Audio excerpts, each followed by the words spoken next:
Hello and welcome to another Spodcast. In this episode we start off talking about shamanic drums. So that's why we've got the drumming at the beginning there. And that leads us into a conversation about the film The Joker. Enjoy.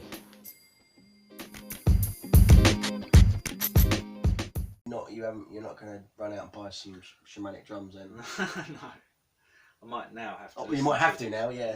Get into character. Listen to. He said, all you've got to do is go on YouTube. I was going to say shamanic drums. There's going to be loads of and footage just in there. sit quietly and you'll meditate. Yeah. Well, no, you don't have to. You don't have to meditate. Because do you have to play the drums? Listen to the drums, okay. And they'll get you to the theta level. Right. And that's where. And once you're at the theta level, then what happens then? Well, then your spirit guide or animal will come to you in a vision. In a vision. He said that so how's the first time he did it. Did he say what your spirit animal was? Yeah, he said it was a cartoon penguin. Right. And he said that not even a real penguin, a cartoon one. He said apparently that is what happens the first time. Oh, okay. Because that's how we see animal. Anamorphisize them. And he was like saying, there's the. Was it that penguin from Fight Club? Was it that one? I don't know. She keeps seeing. Isn't that Helen Bonham Carter keeps seeing a penguin? Oh, is it? Yeah, it's a penguin. It's like a CG penguin, and all it says is slide. Oh, right. Remember that? Oh, right. She keeps seeing, and then they end up in like some sort of snowy. I can't remember how they get there now, but she's in like a cave, and it's just like an ice cave, and there's a fucking penguin, CGI penguin. I was talking of, get back to movies briefly because you could edit this in. I was reading about Fight Club and how Fox really hated it, and they really didn't understand it, and it was misadvertised or mispromoted as like a macho. They sort of emphasised the Fight Club part of it, so it looked like it was just like a sort of yobbish, ultimate fighting championship movie. Yeah. It was like cage fighting. They kind of upped that, and all the satirical stuff and that they downplayed because they just didn't really understand it. And the guy who brought another thing I didn't realise is that who's the fucking writer? Palachuk, is it?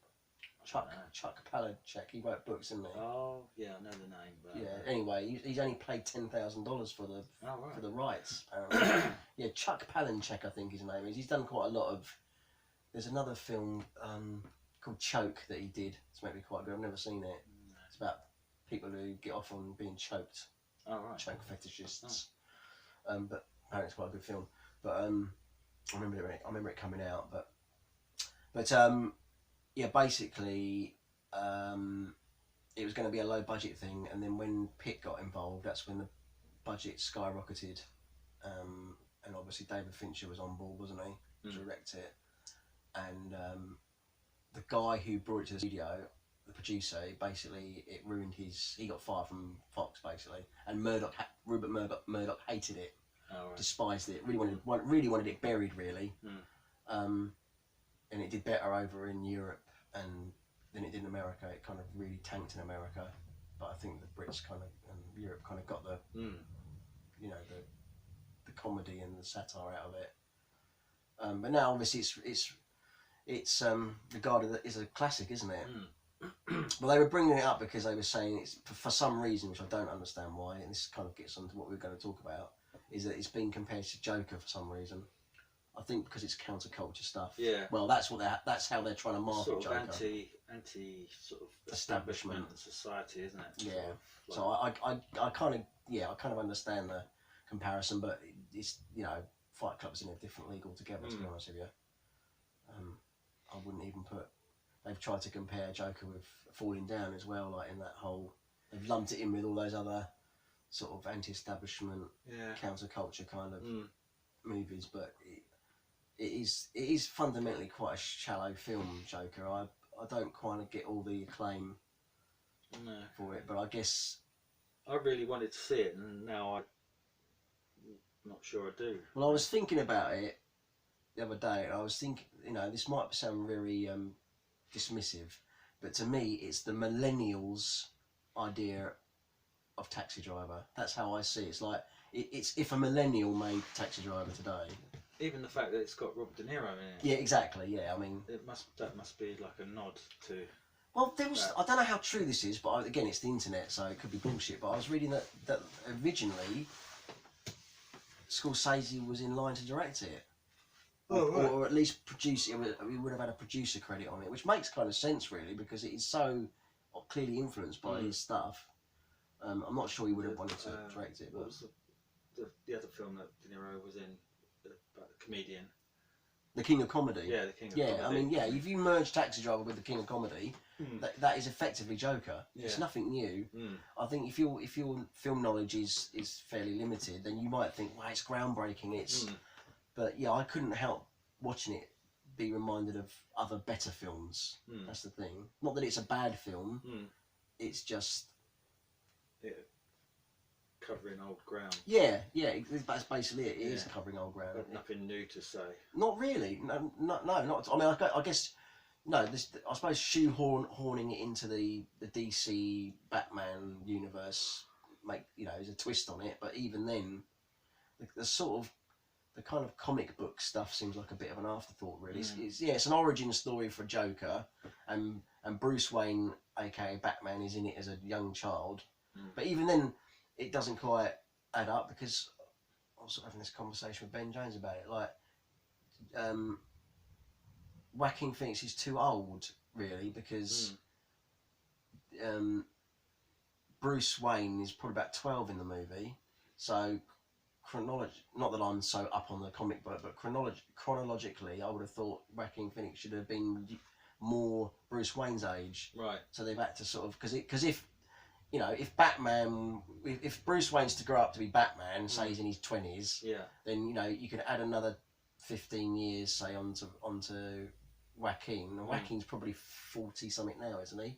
Is he our age? He must be our age, yeah. So you're looking at he's going to have to be sort of in his 50s. Yeah. So you're going to have a 50-year-old Joker fighting a 20-year-old Batman. It doesn't kind of. No.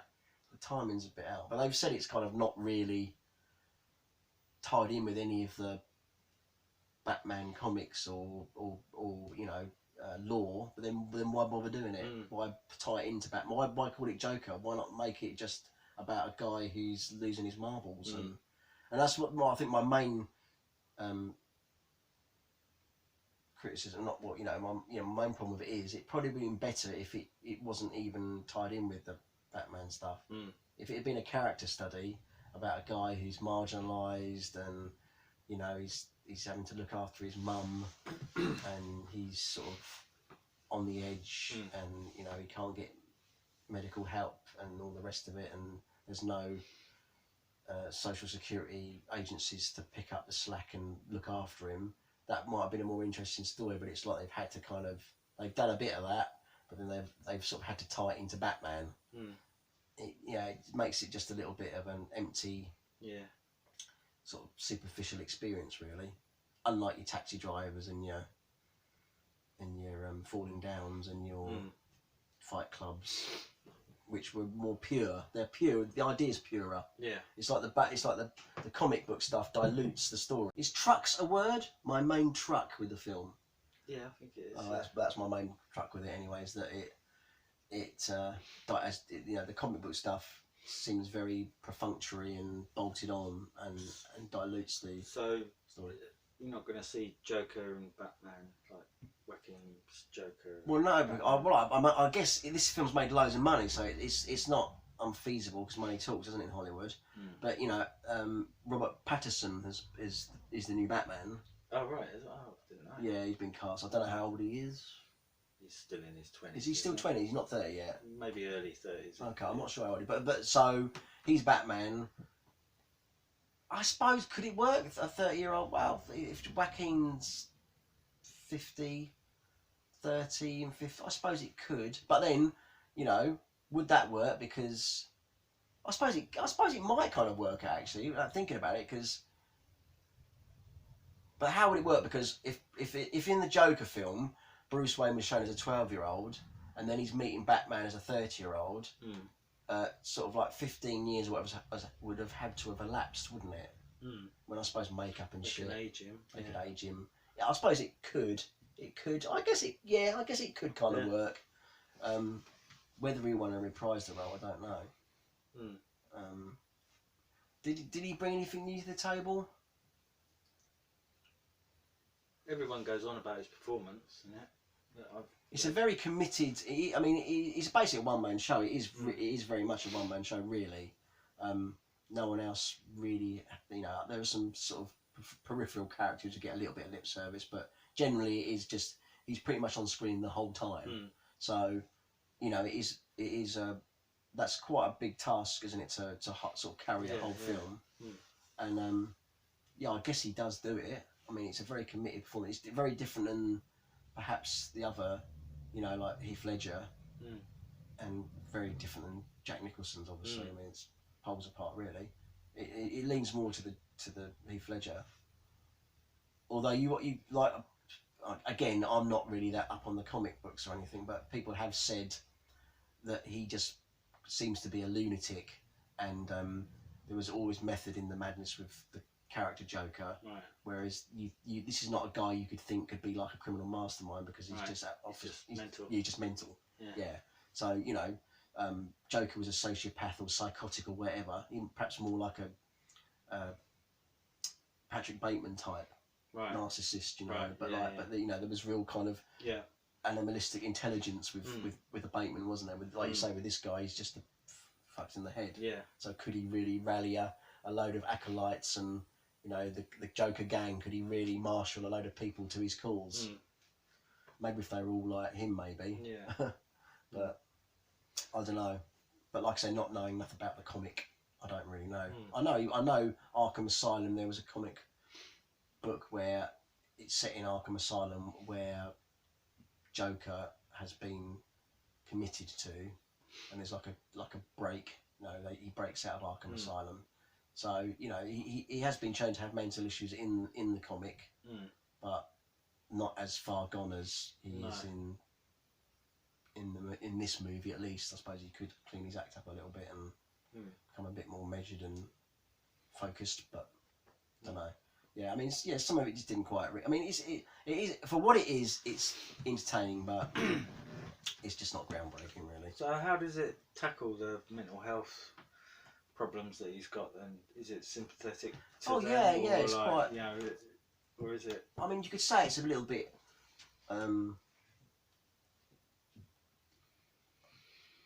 Predictable is the right word. It's a bit formulaic, I guess. How he's so basically he was adopted.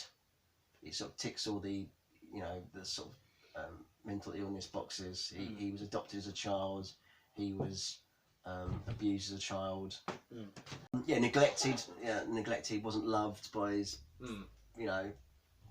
by his parents.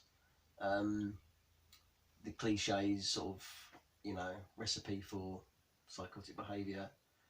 There's a suggestion that he sustained a head injury, so that may have caused mental illness as well, and he's sort of bipolar, and he takes loads of medication for his bipolar. So it ticks all the mental health boxes really, and that's what's made him like he is. And he's got a job as a clown, but he's crying on the inside. It's all a front. So yeah, you could say it's a little bit cliched. It does, it kind of just about manages to suspend disbelief. Is that the word? Just about manages, I think, to get away with all the cliches and still make it like a compelling, drama. But I think, like I said, having seen other films that sort of plough a similar furrow, it doesn't offer anything really new and thought. I didn't come out and think, yeah, that's really thought provoking. That it didn't really stay with me that long after watching it. It was enjoyable watching it, if enjoyable is the right word, or entertaining. But it wouldn't stay with me any longer than your average Marvel superhero movie. Right, To be fair, so it's slightly disposable. Yeah, basically. I mean, they're not going to. There's lots. Dressed up as something else. Yes, exactly. That's exactly it. And it's been promoted as such because that's a good sell, isn't it? It's a good sell if you put groundbreaking and you put that on a poster, and I think a lot of it's marketing hyperbole really. But I can't imagine, although people have said they're going to be talking about this for years to come, I can't imagine it's still being talked about. Like Taxi Driver is still being talked about, and Fight Club, and in perhaps slightly a lesser way, Falling Down, which is still talked about. I mean, Taxi Driver is a film that's like, what's that, 40 years old? More than that, isn't it? Probably nearly 50 years old now. It's not going to be spoken about, I can't imagine. But like you say, a lot of the young film goers now wouldn't have possibly... No, exactly. I'm sure there are some that have seen them. I think, do know their film history, but vast majority probably won't be aware. No. I mean, it's positive. It's good that it's found an audience and it's got more people to the cinema, because it has. It's really connected with perhaps a younger audience. So that's good. It's good for box office, and hopefully, but will it inspire filmmakers? Will it inspire the kind of material that's made? Maybe not. I don't know. I mean, it's still, like you said, it's still something dressed up as something else. It is like it is a bit fake in that regard. It's are we going to get loads of comic book characters or comic book movies that are just going to be like, we're going to put a grittier edge on it and make it sort of like a psychodrama? Well, that's not really any better for original content, is it? No. We're just going to get more of the same stuff, and it's still like, that's the thing, it's still riding the whole comic book coattail. I mean, there's not, where's the good original material that isn't a remake or a retelling or a reboot or Taxi Driver was an original story, wasn't it? This is just a copy of a copy of a copy. Like you say, dressed up as, it's got a bit of a superhero costume attached to it, but it'd be nice to see something original. It's still a comic book film that is squeezing out more obscure original material, I would say, potentially, because it's just going to run and I don't know, the appetite. It's like all this horror stuff that you get that's just like, it is almost like a photocopy or like a carbon copy of something that's already been, we're up to like, oh my god, there's like, I lose count, but there's like the Conjuring movies. I don't know if you've heard of those. Yeah, I've heard of them. But there's I've not seen any of them, but there's like 3 or 4 of those. Right. Paranormal Activity, do you remember that? You've heard of those? There's about 4 or 5 of those. And the Conjuring had a spin-off which was called Annabelle, because there was a doll in it, like a possessed doll, and that span off into another franchise. So I think there's been 2 of them, and that span off into something else. I think because there was, I'm not really up on all this, but there was a nun in some one of these films, and now she's got her own movie. It's like, it's just ridiculous. It's all spawned from one film. So there's the nun. Milk as much. Oh, exactly. It's exactly one idea. Exactly. Try and. And it really is the law of diminishing returns. It really is, because the more they milk it, the weaker. Even if it's a pretty weak idea to begin with, and then it just becomes weaker and weaker. I guess in this current, if this kind of decade or whatever movies is probably known, we remember for anything, it will be for the reboot and the sequels and the spin-offs. But where's the original stuff? Yeah, I think that's getting harder to track down. Very good question. There's nothing that I can think of. Well, one thing, another film that I think we were going to talk about was The Day Shall Come, which you've seen, I haven't. Well, there's probably an example of something where that will be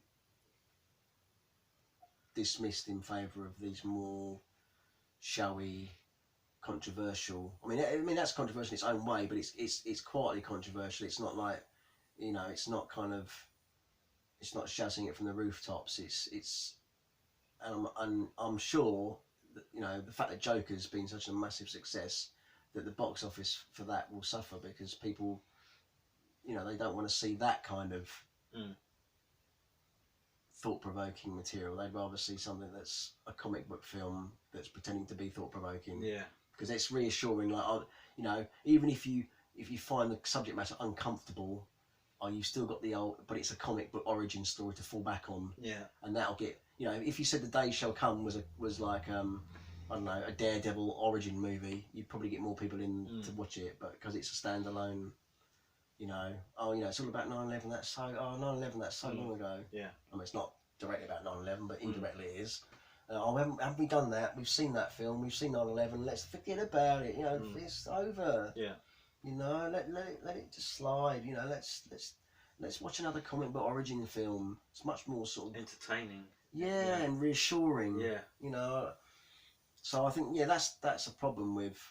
They've got a recipe, marketing. haven't they? You know, the studios with like all the Marvel films. There's a recipe that they follow. Yeah. You know, almost methodically. Well, they're like you know. what's the word? They're like the committee sort of mentality. It's like they're all focus group to death. Yeah, aren't it's they? like how to make a blockbuster. Yeah. Add whatever. Add a superhero. Add a few big names. Yeah. You know. Well, it's interesting to go back. I know we're kind of digressing from The Day Shall Come, but we'll get back onto that. It's interesting to think how. I mean, I remember the first Iron Man film, and we'd had Spider-Man, we'd had the Sam Raimi Spider-Man films, and we'd had the Bryan Singer X-Men films at that point.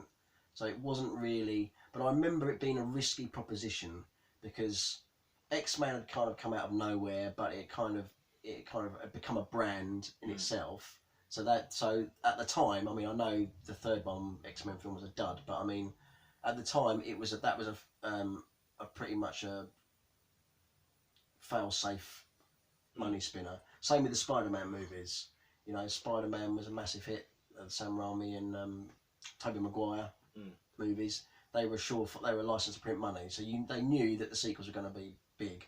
But Iron Man was a bit of an unknown quantity because no one really knew. Well, I suppose American readers would probably know more about Iron Man, but globally it wasn't a known property. And at the time, getting Robert Downey Jr. to play him was risky because, you know, he had all these troubles and problems and hadn't really had a hit. No, really. No.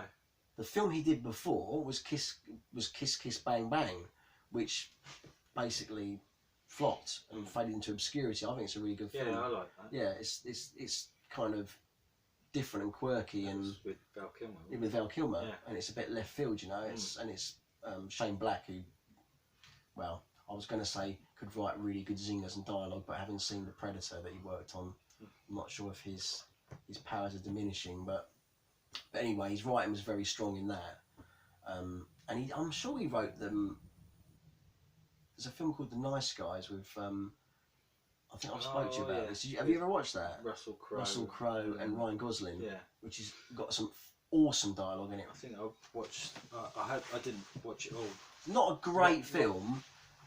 It's a bit of a cliche storyline, but the dialogue carries it because the dialogue is so good. It's a little bit Big Lebowski type and that kind of thing. A missing girl, Hollywood. It's kind of sort of been done, but the dialogue was really great, hard-boiled sort of. You know, what's his name? Who was the famous shoestring?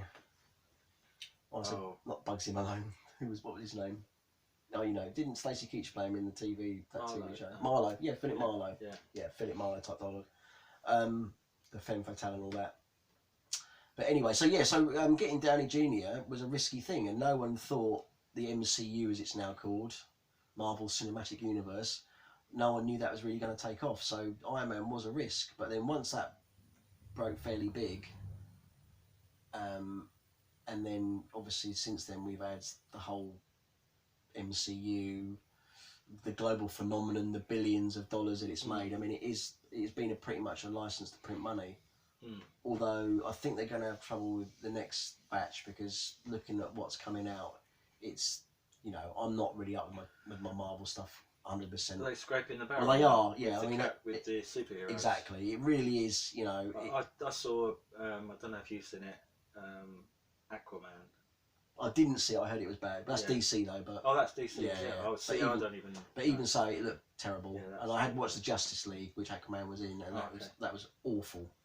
And the Superman, Batman movies. Batman, that's Marvel. Marvel, yeah. I mean, that was a big risk because no one's, even American audience hadn't really heard of Ant-Man. And what else was there? What are the... You got Thor, haven't you? Got the standalone film. You got Black Panther, Thor. I think they're trying to think of the standalone films now. Captain America.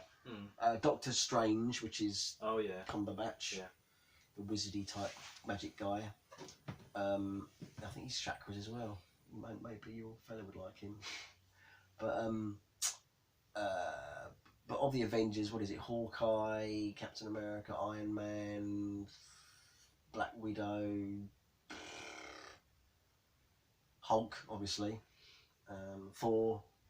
So they're your sort of core characters. But I mean, by all accounts, I mean they're getting older now, and we're either going to get reboots, aren't we? So they're going to recast these characters, which is always dodgy because people don't always take the new... So, see, Go on.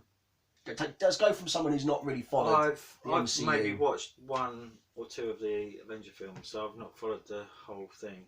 But I thought, like the last one, I don't know what it was called. Infinity War, was it? Endgame. No, sorry, Avengers Endgame. I thought that's the end. That's the end of... That's it, we're done. Disney's done, yeah. But no. No? No. So what's next? Well, we've got a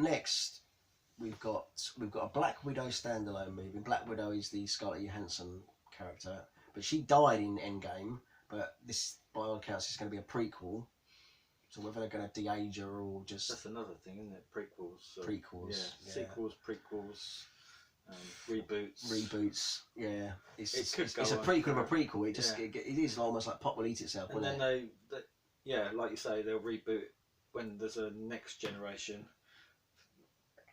Well, they did it with Spider-Man, but they did it... This was the thing with Spider-Man. It hadn't even been 10 years and they rebooted it already. So you had the I'm surprised that Spider-Man's still going, really.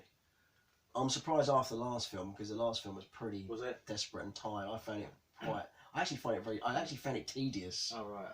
And I, you know, I'm not saying I'm a big fan. I go and see these things out of... I think sometimes I go and see them just so I can be, antagonised. They antagonise me, but I like being antagonised. So I go and see them just so I can get a bit rankled, riled up. I mean, sometimes they'll surprise you. Like Thor Ragnarok was actually an entertaining film, and it actually sort of like satirised the genre. So it was like a piss take, really, of a superhero film, which I liked because it was like a bit like The Boys, which is on Amazon Prime, which I don't know if you've seen, but that's basically it's basically a total piss take of superheroes, and all the better for it because they are rather stupid, aren't they? They're just like they're pious and they're pompous and they're self-righteous and they're going to save the world. Yeah, I mean they're due for knocking down, aren't they, and to be made fun of. So yeah, Thor Ragnarok was that kind of film, and it kind of worked. Is it still going? Yeah, I'm just checking the time. Maybe that's a good time to... Is that a text or No. Back to the Future. That would work quite good with that. Well, Back to the Future. I'm just going to watch that the other night again. Actually, Back to the Future. I've watched it for ages. But yeah, sorry. You carry on. So you're not being up on them. No. I think the last film. I think the strain is showing, as in they're becoming a bit tired, and they're rehashing plot lines and plots, and now they're becoming rather predictable. So, the Spider-Man, yeah, because you had Tobey Maguire... Disney, they've loaned... Columbia Pictures have loaned Spider-Man because it's all that whole thing about who owns what, studios own what, because X-Men is a Marvel comic, and Disney bought Marvel, but Fox own The movie rights. Movie rights. Oh right. And the same Columbia owned when Marvel Comics were dishing out movie rights. So presumably they're all making money out of it then. Or I guess Marvel Marvel, who have now obviously been absorbed by Disney. So they because basically Marvel Disney were like, well, fuck this, we're going to own all these properties, all these IPs. So they bought Lucasfilm, obviously the Star Wars movies. They bought Marvel Comics, although by the sounds of it, I mean, my few contacts over in America, by all accounts, comic book sales in America are hemorrhaging, and there's even talk they're going to kill off the comic line because it's not making any money. So it could be that it's just purely cinematic. That's weird, isn't it? It is weird. You would think that would. But they've got no monetary interest in, magazine sales are down, I guess book it's sales are saying it's like pittance. Yeah, but they look at the bottom line, don't they? Yeah. It's all about the shareholders, and they're saying, well, why are you fucking printing these comic books? No Who's one's fucking buying buying them. They're costing us money. Middle-aged men. Yeah, basically. Yeah. Yeah, our age, you're buying them. Kids Not aren't buying them. kids, no. Kids don't want a fucking comic book.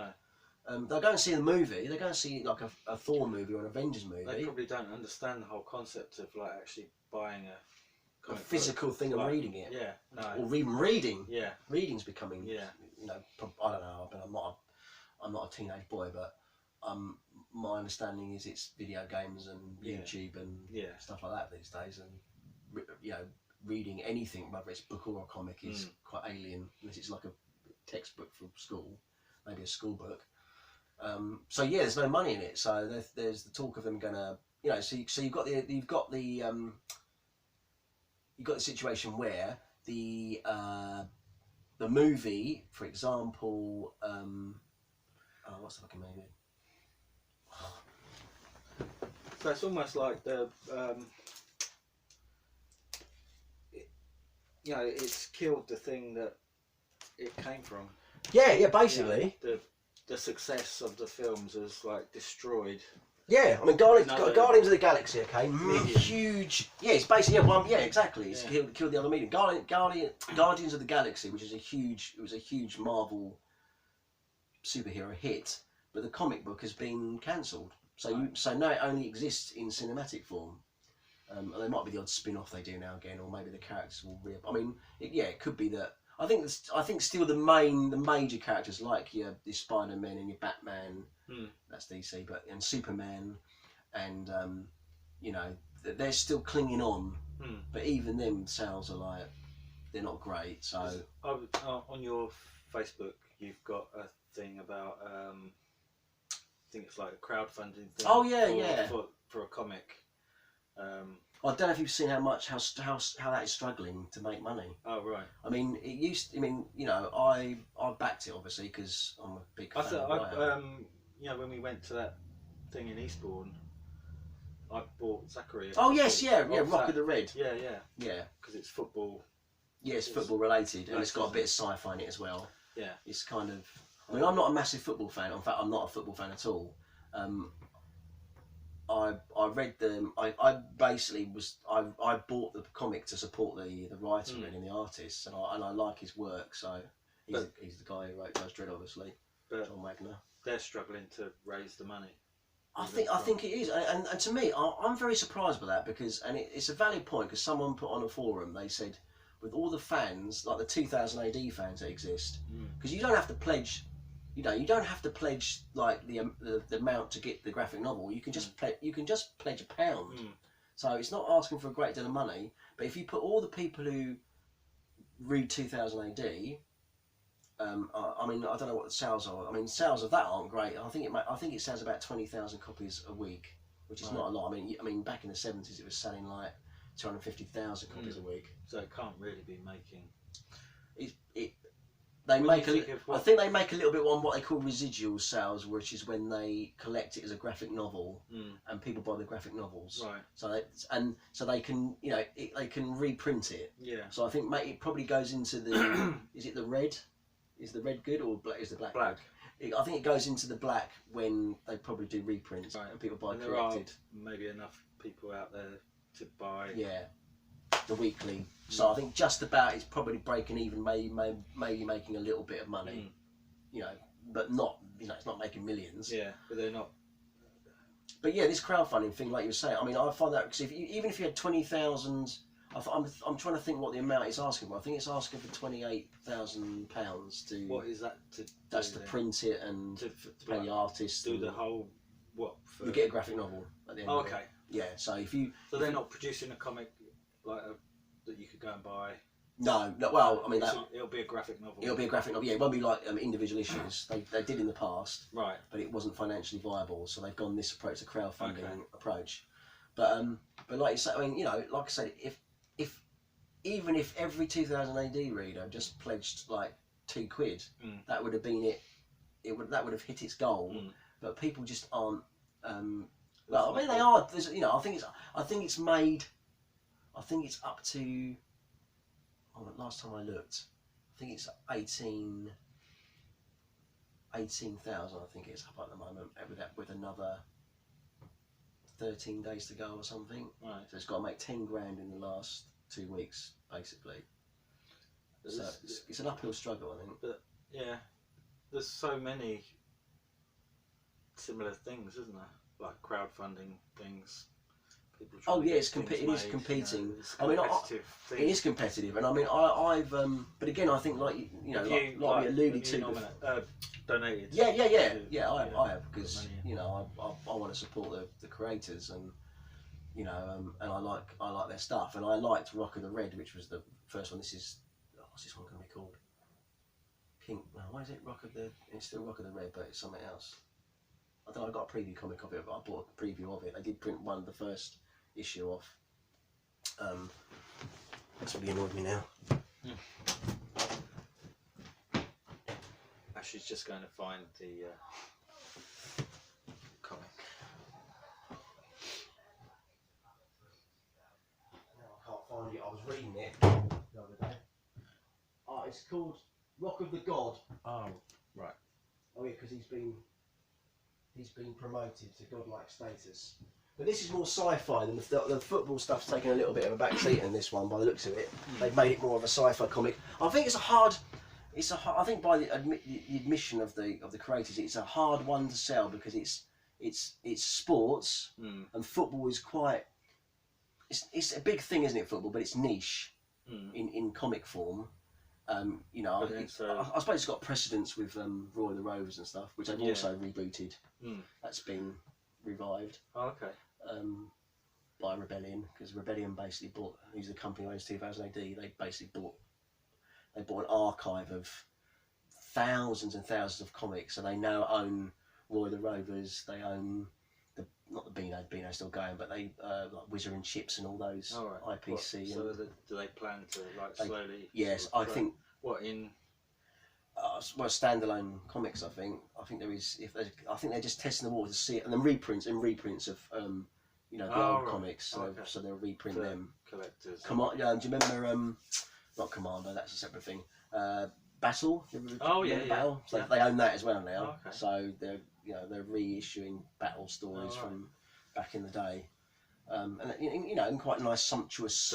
Nostalgic. Yes, they're going for that market. Because obviously young people aren't going to remember that, but our age group remember Battle, and for girls it was Misty, and Scream was a horror comic that didn't last very long, but they bought that as well.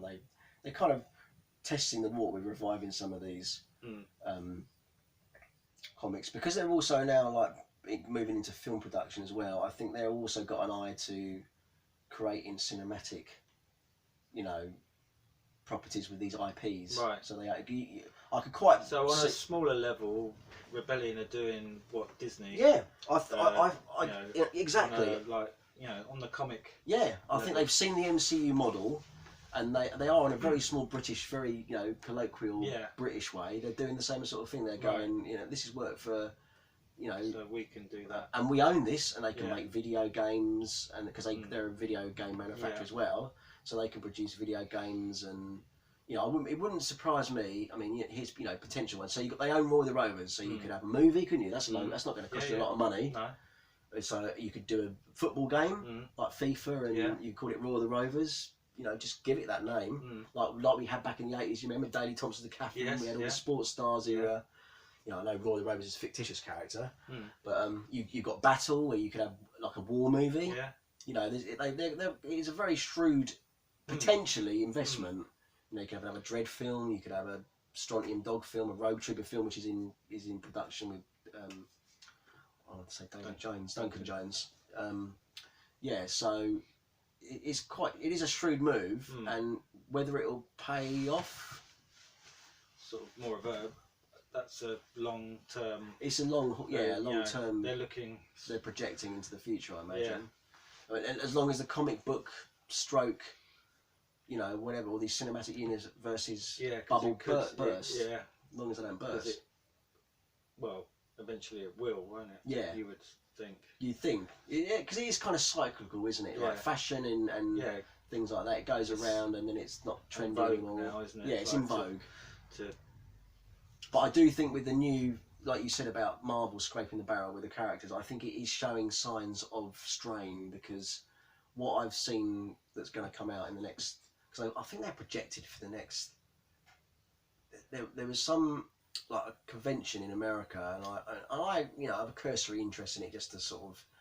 I'm no massive fan of American comics or the comic book characters, but I sort of have a cursory interest in the industry, and they've kind of, I think they've got a slate now that takes them up to about, I think it's 2028. Oh right. So we're going to get Marvel films. Yeah, that's quite risky, isn't it? It is, because it only takes really one really shit film to. You get a couple of flops out of that lot, and that could really like Disney did with the Star Wars. Well, I was going to say, like the Han Solo. Yeah, which I again can't really comment on it because I didn't see it, but I know what you said about it, and I read reviews of it. Yeah, it was, you know enough to it wasn't to know it wasn't received very well. It was very weak. What do you? It was like a TV movie. Is there one coming out? Another Star Wars? What are they doing? Well, they had a whole slate with them. They were going to have a what do they call it? They were going to have saga movies. So the saga was the continuing story. Like you had episode 1, 2, 3, 4, 5, 6, 7, 8, 9, and then every other year, a bit like Euros and the World Cup. Every other year, you'd have like a standalone or a spin-off film. Right. So you'd have spin-off film, saga movie, spin-off film, saga. A bit like what they've done with the Marvel universe. They're just like you were saying about those shitty sort of horror films where they've taken another character from the film. You'll have Conjuring 57, The Nun 2, Conjuring 58, The Nun 3. It's the same model. Yeah. Like you can say, you can definitely tell how in the Hollywood boardrooms they've gone. This formula works. At the moment it does. So we want a piece of that. I mean, Universal started one. They were going to have this cinematic monster universe, okay? Because Universal owned Frankenstein, the Wolfman. I don't know if you remember these from Dracula. Oh yeah. So they're doing it with Godzilla, aren't they? Godzilla, fucking same thing again. But the trouble with the Universal monster universe or cinematic universe is it fucking flopped. Oh right. They did Dracula, just about, it was middling box office. The Mummy, which was they had dead cert. That's got Tom Cruise in it, for Christ's sake. It's good. It's a guaranteed money winner. Didn't make a lot of money and was critically absolutely panned for good reason, because it's terrible. I mean, it's so bad actually. It is worth watching. It's one of those films. It is so. I mean, I must admit, I couldn't quite believe Tom Cruise was in it. He gives an awful performance. It's like he's in a totally different film. Everyone else around him seems to be in a different film than he's in. He's in a Tom Cruise movie. Yeah. But they're all in a completely different movie, and it's so tonally all over the place. I didn't understand why they sort of done it Well, now they haven't. They've quit that, because there was going to be there was a picture that was doing the rounds 5 years ago now, probably something, and it was Cruise, Johnny Depp, and someone else I can't remember now, and they were all sat on a chair together, and they were bigging up the cinematic. I don't know what Johnny Depp was going to be in, but it never happened. Basically, the film that he was going to be in, they basically scrapped it. We're not doing it, because every film was basically badly received and a flop. So the Wolfman, which I think had Benicio del Toro in it, with Anthony Hopkins, never watched it, but have you seen it? I think I did. Did you? Is it bad? Yeah, it was. Okay, it's bad. Yeah. So I think you had that, and then you had Dracula, which had this Welsh actor in it. I can't think of his name now, which looked pretty good, but because they were all aiming for like PG-13s as well. They were all the 12A. They were open, you know, like Dracula. It's blood and guts, isn't it? And I think it was a 15 over here, but in America it was a PG-13. But they were trying to make, and the Mummy again was a PG-13 in America, but a 15 over here. But they were trying to make them like mass. They were trying to marvelise them, if that's a word. They were trying to make them for general consumption. You know, so why would you want a vampire movie or a mummy movie that's like a kiddies film? But that's what they did with it, and it just backfired. And because I think Creature from the Black Lagoon was going to be, they owned the rights to that, and there was perhaps talk of a Jekyll and Hyde movie, because in the Mummy, Russell Crowe is Jekyll and Hyde, or Jekyll or whatever, you know, Dr. Jekyll, but obviously all that stuff's been scrapped because it was a non-starter basically. It was stillborn, that whole idea. But you're right in what you say. Universal looked at the Marvel model, like you said, with Godzilla, because now we've had Kong. Yeah. We've had Godzilla, we've had Kong, Skull Island, we've had Godzilla 2, and there's a cameo at the end of that with Kong, so now we're going to have Godzilla versus Kong. So yeah, it's a monster cinematic universe. It is kind of creatively bankrupt, isn't it, really? It is, yeah. Yeah. That's the word we're looking for. Yeah. And yeah, like Marvel have done it with Disney have done it with the Star Wars films. They've basically, they're milking the Star Wars franchise for all it's worth, and that didn't pan out because we were going to have a Boba Fett apparently standalone movie, and now that was scrapped because Solo's reception was so poor and the box office was so bad. But they're using a lot of that now to launch their Disney Plus streaming pay-per-view site. So all the stuff that was going to be cinematic is going to be stuck on the TV now. Is that just all going to be Disney then? Stuff. Disney Plus, what it's called. Is it like their archive? And I think it's their old stuff, and it'll be new stuff as well. It's not called Boba Fett, is it? It's called the Mandalorian. Boba Fett he's from the race of the Mandalorians. If you need that, but he's a Mandalorian. So there's a show called The Mandalorian coming out, which is not Boba Fett. It's another Mandalorian. All right. You might want it to be Boba Fett. He'll probably cameo in it. But really, why I'm really interested in seeing that, this is like mad casting, is they've cast Werner Herzog in it.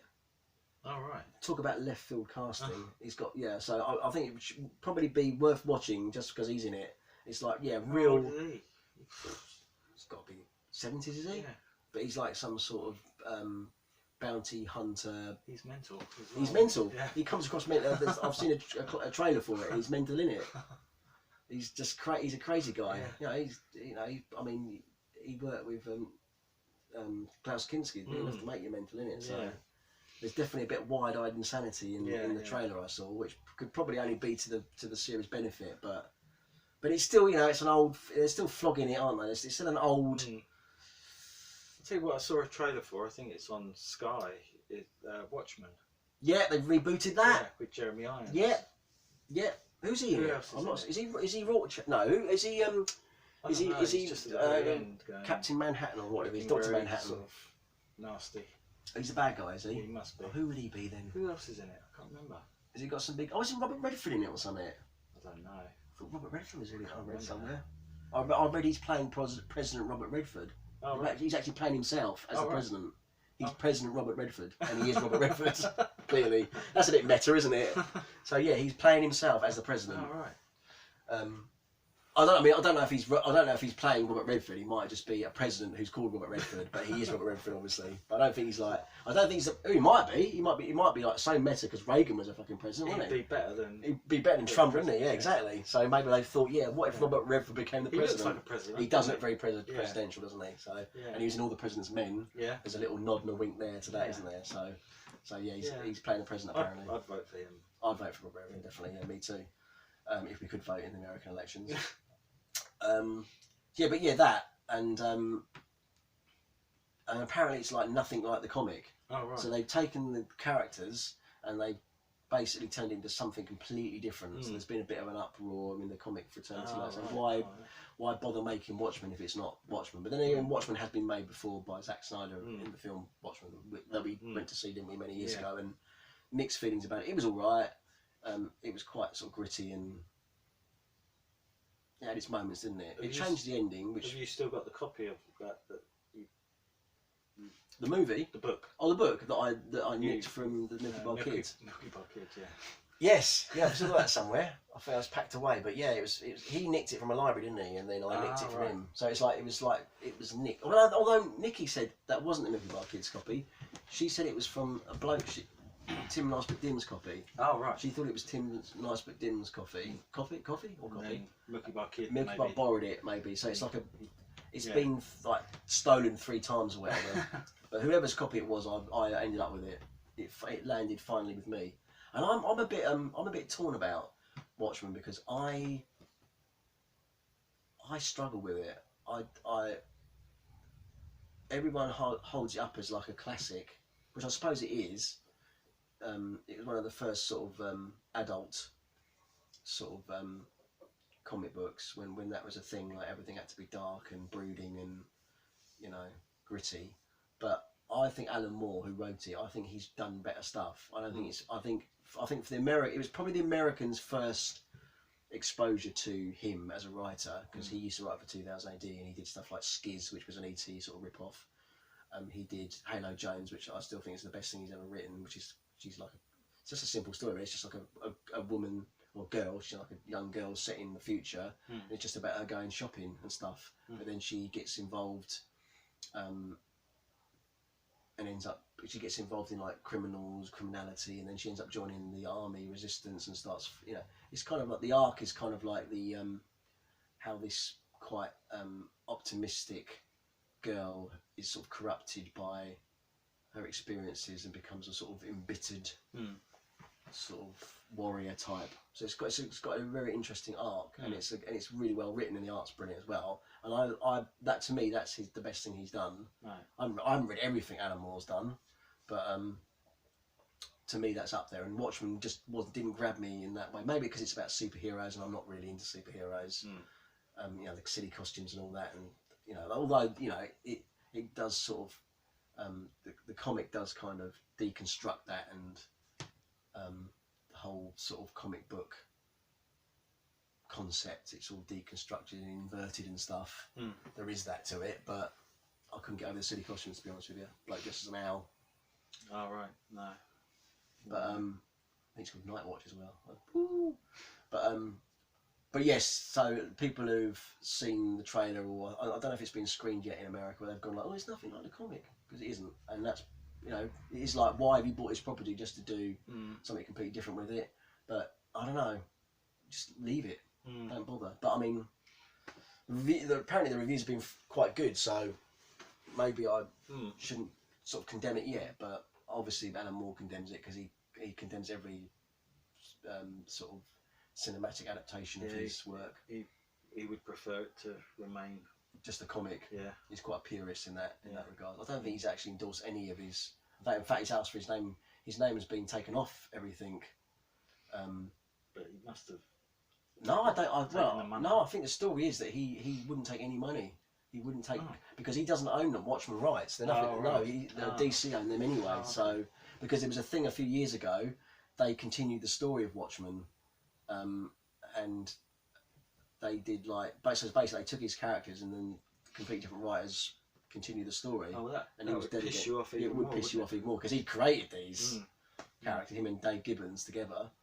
I think Dave Gibbons was slightly more diplomatic about it, because I think he still gets some sort of reparations, if that's the right word, financial reward from it. I don't know about that. I know when the movie came out, I think he did some promotional art for it, and it had his name on the film. It said based on characters. I don't know how they worded it now, but it's something like based on characters created by Dave Gibbons. So he still got a name check. Right. Alan Moore's name wasn't on it. Concepts, maybe it was ideas and concepts, maybe. But yeah, I think he still gets residuals from it, and he might have even got a little bit from the DC comic book spin-off series. Whether he did any covers for it, I don't know. I didn't follow it, but I know there was a bit of a furore about it because it's like it's sacrilegious. You're taking Alan Moore's characters and but he didn't own them. There's that whole debate about he sold them off to the comic probably wouldn't have been made if DC didn't stump up the cash to make, Right. and then it's that whole argument, isn't it? Like, so without them, without the money, it wouldn't have existed. Yeah. But now it's kind of a corporate thing now, and the sort of creativity and the art has kind of been Liechtenstein So they would have squeezed had out no of it. input on the. No, the direction. Yeah. And the same with this, same with this new series with Jeremy Irons in it. So, Yeah. I can't remember who else is in it. no, like I say, I believe Robert Redford's in it, but that's what I read on the internet, so that could be wrong. But yeah, where Day Shall Come. How long we've got? What's the time? It's past. I will say this quickly about Day Shall Come. Yeah. If you like Four Lions, if you like Brass Eye, if you like Day to Day, if you like Chris Morris, other stuff, it's very much on that. That's quite freaky. It's very much in that vein, and and to be honest with you, you should like all those things. So you should like The Day Shall Come. I think I was sort of thinking about it and processing it. It's probably not quite as biting as Four Lions, and the subject matter. It should anger people who watch it, because it is basically about how the government basically create criminals. They create criminality that doesn't exist, and it's all to further their agenda. So they need a bogeyman. So they create a bogeyman. It's almost like as it kind of justifies their existence. Yeah. So why have you got Homeland Security? Well, it's there to protect us from terrorists, but they end up actually like perpetuating the terror. They actually create the terrorists. Yeah. But so they've created their own, like, to justify their existence. Yeah. And that is quite and how which are obviously the story's fictitious, but it's based as it says at the beginning. I think it's like based on 4,000 truths, it says, or something. But there are true cases where basically you're fit up as a terrorist or a criminal, and then because it's under the auspices or under the banner of Homeland Security, you don't even get due process like a proper trial. You're a terrorist. We're going to take you off the streets. So without even a lawyer or anything, or you accept a plea bargain, because look, the difference is it's a difference between 30 years or life, where you'll take the 30 years rather than life. So people just, and it's generally always poor people, or people who are. So, got no voice, they're silenced. Yeah, basically, because they can't afford a good lawyer. They'll get some crappy lawyer, won't they? And the lawyer will say, look, take the plea bargain, and it's like 30 years, no remission or whatever, and that's what and what have they done? They basically tried to buy weapons that were being supplied by the FBI. It's a stitch up, basically. It's a massive stitch up, and it does make you.